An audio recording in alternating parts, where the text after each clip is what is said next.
Hello friends, स्वागत है आपका एक बार फिर से अपने यूट्यूब चैनल नॉलेज में। शाला दर्पण पोर्टल पर स्कॉलरशिप के फॉर्म किस प्रकार भरेंगे, आज की पूरी प्रोसेस यही है। सबसे पहले आपको शाला दर्पण पोर्टल पर आ जाना है। यहाँ पे आने के बाद इसको स्क्रॉल करेंगे तो आपको एक ऑप्शन मिलता है यहाँ पे SDBSP पोर्टल का। अगर नहीं मिलता है तो इसको इस तरह से स्क्रॉल कर लीजिए, थोड़ी देर में वो ऑप्शन आपके पास आ जाता है। देखेंगे आपने स्क्रॉल किया तो SDBSP बेनिफिशियरी स्कीम पोर्टल आ गया। इस पर हम क्लिक करेंगे।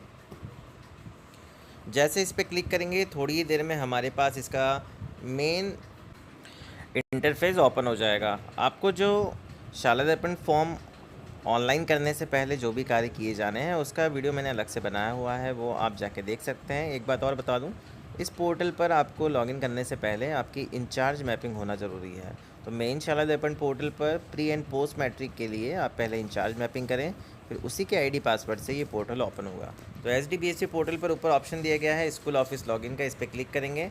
अब नीचे ऑप्शन मिलेगा इंचार्ज का, इंचार्ज वाले ऑप्शन पर क्लिक करेंगे।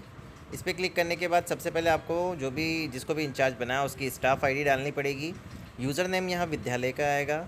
यहाँ पासवर्ड जो है ये स्टाफ विंडो वाला आएगा जिसको भी आपने इंचार्ज बनाया है। फिर कैप्चा कोड डालेंगे, देन लॉगिन बटन पे क्लिक करेंगे। तो हम यहाँ पे सारी इन्फॉर्मेशन एक बार फिल कर लेते हैं। जैसे ही हम सारी इन्फॉर्मेशन फिल करेंगे तो आपके पास 3 ऑप्शन मिलते हैं। तो आपको यहाँ पे प्री एंड पोस्ट मैट्रिक पे क्लिक करना है। जैसे ही हम प्री एंड पोस्ट मैट्रिक वाले ऑप्शन पे क्लिक करेंगे तो सबसे पहले आपको यहाँ से सेशन सेलेक्ट करना है। सेशन आप यहाँ पे सेलेक्ट करेंगे 2026-27। इसके बाद आपको यहाँ पे टाइप ऑफ स्कॉलरशिप पे क्लिक करना है। अब आप जिस भी स्कॉलरशिप के लिए आवेदन करना चाहते हैं, प्री या पोस्ट, वो आपके अकॉर्डिंग आपको सेलेक्ट कर लेना है। सेलेक्ट करने के बाद हम सबमिट बटन पे क्लिक करेंगे। सबमिट करते ही यहाँ पे आपके पास कुछ मैसेजेस आते हैं, तो वो आपको एक बार रीड कर लेना है कि ऑटो अप्लाई शुरू हो गया है, कब से कब तक ये फॉर्म ऑटो अप्लाई होंगे। अगर कोई फॉर्म आपके पास पेंडिंग है, ऑटो सिस्टम द्वारा किया जाता है, आवेदन नहीं कर पाया है तो ऑटो प्रोसेस वो हो जाता है। कुछ ऑप्शंस और भी यहाँ पे दिए गए हैं कैसे आपको कार्य करना है, वो आप रीड कर लीजिए। रीड करने के बाद इसको क्लोज़ बटन पे क्लिक करें। क्लोज बटन पे क्लिक करते ही आप थोड़ा सा स्क्रॉल डाउन करेंगे तो आपको डैशबोर्ड के नीचे एक ऑप्शन मिलता है स्टूडेंट एलिजिबिलिटी का। तो पहला आपका क्लिक इसी पे ही होना चाहिए, डायरेक्ट अप्लाई पे नहीं जाएंगे। फर्स्ट ऑप्शन आपका स्टूडेंट एलिजिबिलिटी, इस पर क्लिक करेंगे। जैसे आप इस पर क्लिक करेंगे तो पहले ही आप नीचे देख लीजिए एक ऑप्शन दिया गया है, यदि परीक्षा परिणाम स्थिति या परिणाम प्रतिशत क्रॉस दिखा रहा है तो class result for scholarship menu पे जाके आप उसे अपडेट कर लीजिए रिजल्ट को, फिर आपके कोई प्रॉब्लम नहीं आने वाली है। साथ ही साथ फॉर्मेट 9 यानी लाभकारी योजनाओं के लिए अनिवार्य छात्र सूचना मॉड्यूल को मेन शाला दर्पण पोर्टल पर अपडेट कर लेना है। अब जिस भी स्कॉलरशिप के लिए आप यहाँ पे एलिजिबिलिटी देखना चाह रहे हैं पहले तो वो सेलेक्ट कर लीजिए। इसके बाद क्लास सेलेक्ट करेंगे। क्लास सेलेक्ट करने के बाद शो स्टूडेंट्स पे क्लिक। अब आप यहाँ पे देखेंगे कि जो भी हमने स्कीम सेलेक्ट करी है उसके अलावा जो कैटेगरी के बच्चे यहाँ शो होते हैं, जैसे SC स्कीम सेलेक्ट करी तो जितने बच्चे हैं उस स्कीम में वो सभी शो होंगे, किसी भी कास्ट के हों। OBC भी शो होगा, ST भी होगा, SBC भी होगा, सभी होंगे। तो OBC या जो SC होगा, जैसे आपने SC सेलेक्ट किया तो उसके सामने ही आपको कास्ट में राइट टिक मिलेगा। बाकी अदर जो कास्ट है उसके सामने आपको क्रॉस मिलेगा, तो उसमें परेशान होने की ज़रूरत नहीं है। बाकी जो ऑप्शन है जैसे जेंडर, स्कॉलरशिप टाइप स्टेटस, आधार ऑथेंटिकेशन, यहाँ पे जनाधार ऑथेंटिकेशन, नॉन टैक्स पे स्टेटस, रिजल्ट स्टेटस, यहाँ पे ये सारे आपके राइट होने चाहिए। राइट होंगे तभी आप फॉर्म के लिए यहाँ पे अप्लाई कर पाएंगे, अदरवाइज़ नहीं कर पाएंगे। साथ ही साथ रिज़ल्ट स्टेटस यहाँ पे क्रॉस आ रहा है तो यहीं पे आपको एक ऑप्शन दिया जाता है, वहीं पे जाके आप बच्चे का रिज़ल्ट अपडेट कर सकते हैं।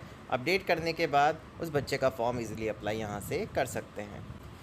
तो यहाँ डिटेल चेक करने के बाद हम थोड़ा सा स्क्रॉल करें। अब हमारे पास ऑप्शन आता है पहला अप्लाई का, तो अप्लाई बटन पे क्लिक करेंगे। अप्लाई बटन पे क्लिक करने के बाद स्कीम सेलेक्ट करेंगे और शो स्टूडेंट्स पे नीचे क्लिक करेंगे। अब देखेंगे आप इसकी स्टार्ट डेट एंड डेट जो हो गई है वो 31 अगस्त हो गई है। ऑटो लॉग 15 दिन बाद स्टार्ट हो जाएगा। ऑटो लॉग स्टार्ट हो उससे पहले आप ये फॉर्म अप्लाई कर लीजिए, अदरवाइज जिन फॉर्म को आपको रिजेक्ट करना है वो भी यहाँ पे ऑटो अप्लाई हो जाएंगे। अब शो स्टूडेंट पे क्लिक कर शो स्टूडेंट्स पे क्लिक करने के बाद नीचे स्क्रॉल करेंगे तो आपको बच्चों के यहाँ पे क्लास वाइज बच्चों की डिटेल दिख जाएगी, कितने बच्चों के फॉर्म आप अप्लाई कर सकते हैं। मैनुअली अप्लाई हमने पहले एक किया हुआ है, अब हम और भी फॉर्म अप्लाई करना चाहते हैं तो क्लास 6 पे क्लिक करेंगे। क्लास 6 पे आप जैसे क्लिक करेंगे तो जो भी बच्चे आपको यहाँ पे शो हो रहे हैं उनका फॉर्म आप यहाँ पे सक्सेसफुली अप्लाई कर सकते हैं। अब इसको थोड़ा सा स्क्रॉल डाउन करेंगे तो जिस बच्चे का फॉर्म अप्लाई करना है अप्लाई बटन पे क्लिक कर अप्लाई बटन पे जैसे क्लिक करेंगे उसका पूरा फॉर्म आपके सामने ओपन हो जाएगा। इसकी सारी डिटेल चेक कर लेनी है, आधार ऑथेंटिकेशन है या नहीं है, जनाधार ऑथेंटिकेशन है या नहीं है। वैसे आधार जनाधार ऑथेंटिकेशन होगा तभी फॉर्म यहाँ पे आपके पास शो होगा। आप थोड़ा स्क्रॉल डाउन करेंगे तो आप यहाँ पे देखेंगे अप्लाई का एक बटन मिलेगा, तो अप्लाई बटन पे आपको यहाँ पे क्लिक करना है, देख लेना है बच्चे का अकाउंट नंबर शो हो रहा है या नहीं हो रहा है। उसके बाद ये अप्लाई बटन पे क्लिक करें। अप्लाई बटन पे क्लिक करते ही अप्लाइड सक्सेसफुली का मैसेज मिलेगा, इसको ओके कर देना। अब हम ऊपर आके स्क्रॉल करके देखेंगे तो पहले आप देख रहे थे कि एक ही फॉर्म अप्लाई में दिखा रखा था, अब मैनुअली अप्लाइड में 2 फॉर्म हो गए हैं। तो इसका मतलब है हमने 2 फॉर्म यहाँ पे अप्लाई कर दिए हैं। अब थोड़ा सा ऊपर की साइड चलेंगे। अब अप्लाई टैब के बाद सेकंड ऑप्शन आता है वेरीफाई का, तो वेरीफाई बटन पे क्लिक करें। वेरीफाई बटन पे क्लिक करने के बाद स्कीम सेलेक्ट करेंगे और शो स्टूडेंट्स पे क्लिक करेंगे। शो स्टूडेंट पे क्लिक करने के बाद स्क्रॉल डाउन करेंगे, वापस से क्लास 6 पे क्लिक करेंगे।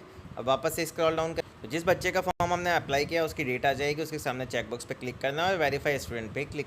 आप देखेंगे स्कॉलरशिप अप्लाइड वेरीफाइड सक्सेसफुली, इसको ओके कर दें। ओके करने के बाद आपके यहाँ पे 2 काम हो चुके हैं, एक तो अप्लाई हो चुका है, एक वेरीफाई हो चुका है। अब हम चलेंगे लास्ट स्टेप पे, लॉक बटन पे। लॉक पे जैसे ही क्लिक करेंगे वापस से उसी स्कीम को सेलेक्ट करना है। स्कीम सेलेक्ट करने के बाद शो स्टूडेंट्स पे क्लिक करेंगे। शो स्टूडेंट पे क्लिक करने के बाद आप देखेंगे 2 फॉर्म है, 2 आपने मैनुअल अप्लाई किए हैं और 2 फॉर्म ही वेरीफाइड हो गए हैं। अब लॉग स्टेटस के लिए आपको क्लास 6 पे वापस से क्लिक करना है और इस डिटेल को थोड़ा सा स्क्रॉल डाउन कर। स्क्रॉल डाउन करने के बाद आप यहाँ पे देखेंगे कि आपके पास 2 फॉर्म दिख रहे हैं। बच्चे का नेम आ रहा है, नेम आने के बाद उसका क्लास सेक्शन आ रहा है, जेंडर आ रहा है, कास्ट आ रही है, वेरीफाइड कब किया है, स्कॉलरशिप अमाउंट आ रहा है। अगर आपको लगता है कि ये फॉर्म आपसे गलती से फिल हो गया है तो आप अभी भी इसको यहाँ से डिलीट एप्लीकेशन पे क्लिक करके इसको पूरा डिलीट कर सकते हैं। अगर आपको लगता है कि इस फॉर्म को दोनों को आपको फाइनल लॉक करना है तो फाइनल लॉक वाले ऑप्शन पे क्लिक कर।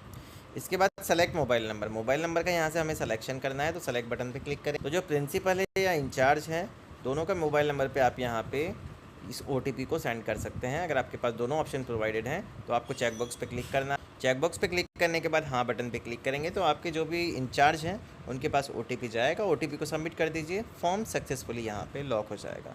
तो ये थी पूरी प्रोसेस होगी अप्लाई की, वेरीफाई की, लॉक की। अब अगर रिज़ल्ट सेक्शन में आपके क्रॉस आ रहा है किसी बच्चे के और आपको राइट करना है तो वो कहाँ से होगा मैं बता देता हूँ आपको। यहाँ आप देखेंगे लॉक बटन के नीचे एक ऑप्शन दिया हुआ है क्लास रिजल्ट फॉर स्कॉलरशिप, इसी पे आपको क्लिक करना है। यहाँ पे क्लास सेलेक्ट करेंगे।